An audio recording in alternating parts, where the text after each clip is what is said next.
I was going to read a tiny little bit of the book out loud. And then, alright. Then I'm going to take questions, and we're going to chat, and I have stuff to give away, and hopefully it'll be good. Oh, thank you. Alright, so Tessa, Will, and Jem are up in Yorkshire looking for mysterious something or other.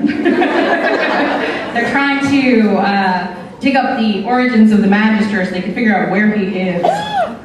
And they're discussing whether it's better to live in the city or the country. So Tessa stared at Will. It was so rare that he ever referred to anything regarding his early life that she sometimes thought of him as someone with no past at all. Jem seemed to be doing the same thing, though he recovered first. I share Tessa's view. I have never lived in anything but a city, he said. I don't know how I could sleep at night, not knowing I was surrounded by 1,000 other sleeping, dreaming souls. And filth everywhere, said Will, and everyone breathing down one another's necks. When I first arrived in London, I so quickly tired of being surrounded by so many people that it was only with great difficulty that I refrained from seizing the next unfortunate who crossed my path and committing violent acts on their person. Some might say you retain that problem, said Tessa. But Will just laughed, and then stopped, looking ahead of them towards Ravenscar Manor.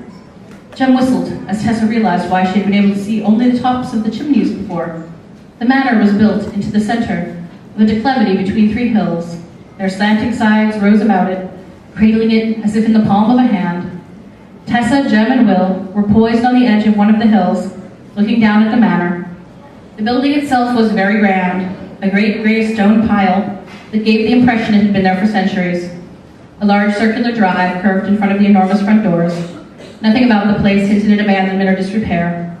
No weeds grew over the drive. Someone's living here, said Jem. He began to start down the hill.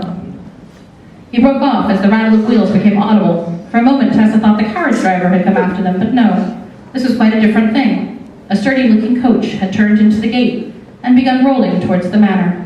Jem crouched down immediately in the grass, and Will and Tessa dropped beside him. They watched as the carriage came to a stop, and the driver leaped down to open the door. A young girl stepped out, 14 or 15 years old, Tessa guessed. Not old enough to put her hair up, for it blew around her like black silk. She wore a blue dress, plain but fashionable. She nodded to the driver, and then, as she started up the manor steps, she paused and looked towards where Jem, Will, and Tessa crouched, almost as if she could see them. The distance was too great for Tessa to make out her features, just the pale circle of her face below the dark hair. She was about to ask Jem if he had a telescope, when Will made a noise she had never heard anyone make before, a terrible sort of gasp as if the air had been punched out of him by a tremendous blow. But it was not just a gasp, it was a word, and not just a word. It was a name, and not just a name, but one she had heard him say before.